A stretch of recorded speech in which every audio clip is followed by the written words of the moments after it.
Down the steep and rocky road to the pounding Pacific at Palos Verde, California, is a natural water playground that offers the thrill of a high-wire act plus the zip of a roller coaster. As pretty a shoreline picture as can be found, curves to the right and curves to the left. What look like streamlined breadboards are really surfboards, light and durable, built to ride the waves like a water toboggan. All you have to do is hitch your surfboard to a wave, take a deep breath, and then be gone with the wind and the waves. It's just good, clean fun for these water babies who like nothing better than to be rolled in the cradle of the deep. It's an all-wave hookup with old Devil Sea that takes these surf riders from coast to coast. Here's a fellow who's using his head to get along in the world. Surf riding is an excellent test of balance. Take, for example, this young lady. The right wave comes along, and with a bit of knee action, she's on. She's off. She gets her balance. No. The rolling surf does all the work. The idea is simple. Just relax completely. There's a new thrill watching these high-riding surf riders take the crest of the wave, an age-old South Sea custom brought up to date.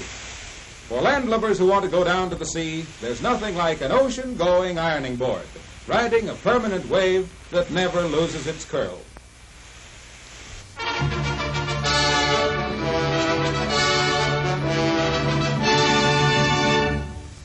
Hot, 112 degrees in the shade. Isolated from the rest of the world is the Wild Rose CCC camp at the western rim of Death Valley. Its only communication with civilization is radio, and this hard-working truck, known by the boys as the Trona Flyer. Every day it battles the flaming, blazing heat of the desert to carry the mail and supplies from the village of Trona to camp headquarters in Death Valley. The run back to camp begins easily enough. But ahead is a road that has tested the stamina of man since the first pioneers drove their oxen and burros through this desert wasteland. The burning hot dust rises like a tropical storm in the oven-baked hills and valleys, where once men died a death even more horrible than death from thirst. Today, markers warn of the hidden danger of poisoned springs. In Death Valley, only the strong survive. As if the road and heat were not enough, the steepest of mountain grades adds to this torture test. The climb begins. It's an old trick for the Trona Flyer, now nearing a remarkable record of almost 100,000 miles traveled in this relentless climate and landscape. The Flyer speeds by old landmarks, a ghost town, somber relic of forgotten yesterdays, empty roads, silent homes, abandoned stores. But it's home again. 60 miles in 70 minutes. The Flyer is in, and it's good news that travels fast. So drop everything and come a-running. No time for radio, and don't dress for the mailman. There's nothing like a letter from home. Or, if it's a special occasion, maybe a package or two. Something like a nice box of creamy chocolates that simply melt in your hands. Help yourself. Take a piece. Take 2 pieces. Oh, take a spoonful.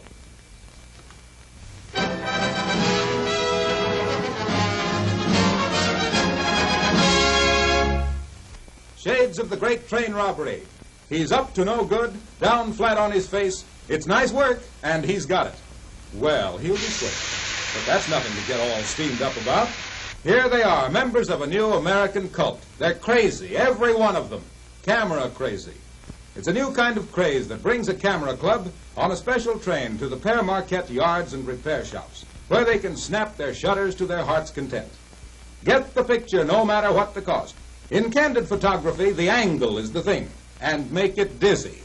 Smoke and steel and old iron horses are uncomplaining camera subjects who just don't care how they look before the inquisitive camera eye. Anything for a picture, even to the extent of going around in circles for one. To be a candid cameraman, you've got to be an acrobat, a juggler, and a professional gatecrasher. No waiting for the corner drugstore's 24-hour developing service. Not for this demon of the tintypes.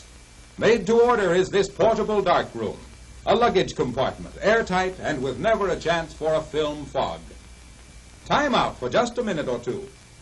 And then out comes the negative, clear as a baby's eye and twice as natural. Click, click, and cluck. Every pack has its joker.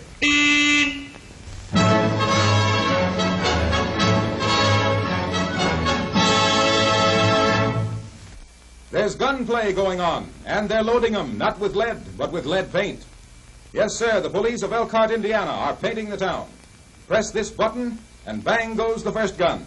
When the driver hears the report, he jams on his brakes, and bang goes the second gun. The stage is set for some novel gunplay in the interest of safety. When they're rolling, the officer beside the driver presses the button. All to prove just how quick is a quick stop. 2 shots and 2 pellets of paint bit the pavement. The distance between the marks shows the driver's reaction time, just how far the car traveled while he was getting his foot down on that brake pedal. 33 feet at 30 miles an hour, and that's about average for driver reaction time. His braking efficiency, excellent, gauged by the distance from the last paint splash to the front bumper. For accurately checking the efficiency of a driver and his brakes, it's a bang-up idea.